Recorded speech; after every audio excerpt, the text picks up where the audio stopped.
Notes from the Upper West Side, a novel by Dan Wrench.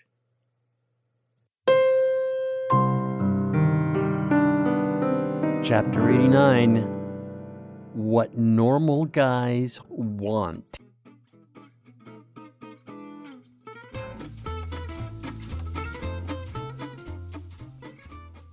As I zipped up, I could hear my brain chattering its first defenses. It was a tryst. I'll have more. I slammed a girl. I'll slam another girl. Cammy? Just a girl I slammed. But I never did slam Cammy. We had 2 separate fuck dates, and on neither occasion did I actually make it in. That has to be a skill. I started thinking about all my hypotheses, like the bell-ringing sexness theorem.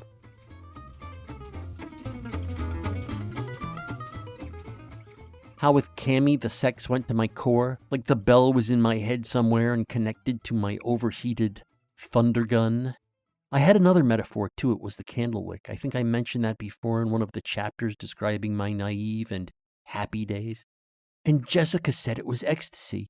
And Cammy and Slammy. It was all bullshit. I was never going to get ecstasy from some 34-year-old crone with a boyfriend. Some almost middle-aged chick who needs me to put my tongue in her ass every few weeks. The ecstasy part only lived in my head. Well, older and wiser, I told myself, and damn it, this time I'm going to stay that way. I was also pretty steamed at Parp, not just because he sabotaged me with the Corvophil, but also because people like him, it isn't enough that they don't read the adulthood manual. They also have to make living life impossible for people who do read the manual. Careful people. People who don't ask for more than a good time on the side now and then. People like me.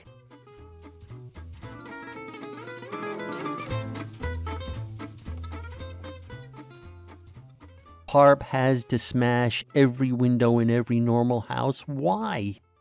I couldn't blame Cammy for wanting tongue up her ass and chicks in general for never having a sex fantasy that didn't include grinding off on a guy's face, because ultimately it's guys like Parp who are to blame. Guys going around the world eating cunt and ass and talking about eating cunt and ass and making women think, I guess what guys like is eating cunt and ass. Lying there in that room at the roundabout, I formed a new theory, namely, that Parp is not just the non-me, he's the anti-me.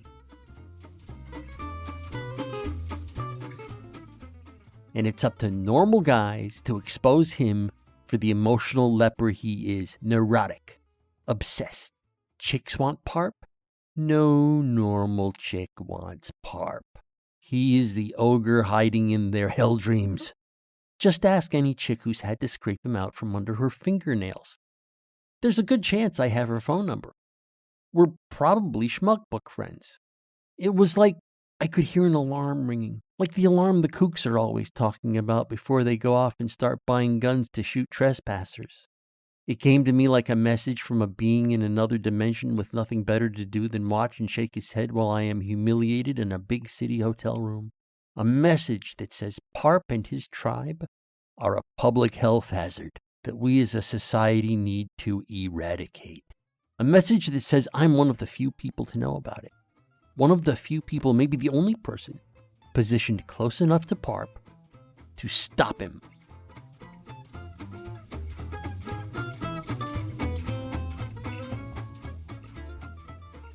Maybe you're like me.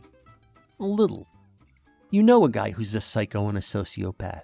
You also know that him being a psycho and a sociopath is what makes him want to jam his face into every little cunt on the playground. And maybe you figured out that it's a bunch of other psychos and sociopaths in charge of writing the books, and the movies, and the plays, and the rock songs that make chicks want guys who will spend a day sucking their little cunts and Frenching their little butts.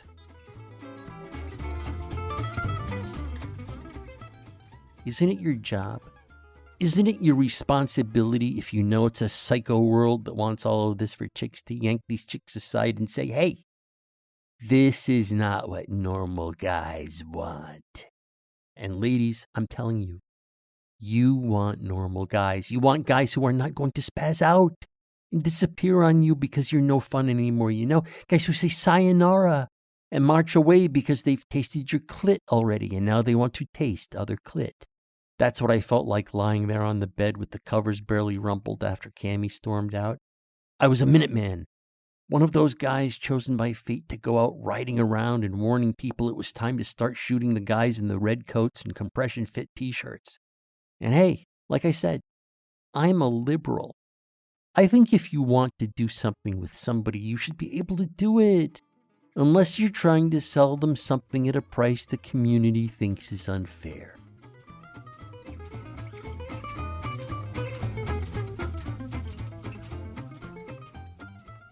But being a liberal, that also means I have a social conscience.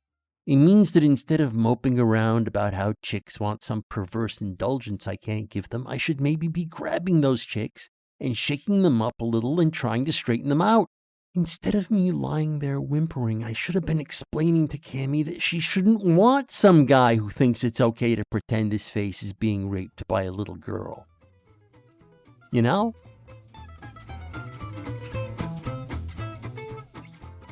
Maybe I should have explained to her that I'm not a damn freak. I'm somebody she can trust. A normal guy. And I don't like pretending I'm ass-Frenching my own daughter. Or stepdaughter, even. And like I said already, maybe twice, chicks should want a normal guy.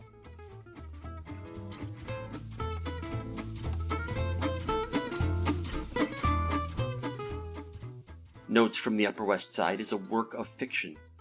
The people depicted in this work do not exist. Notes from the Upper West Side, copyright 2022, by Dan Wrench.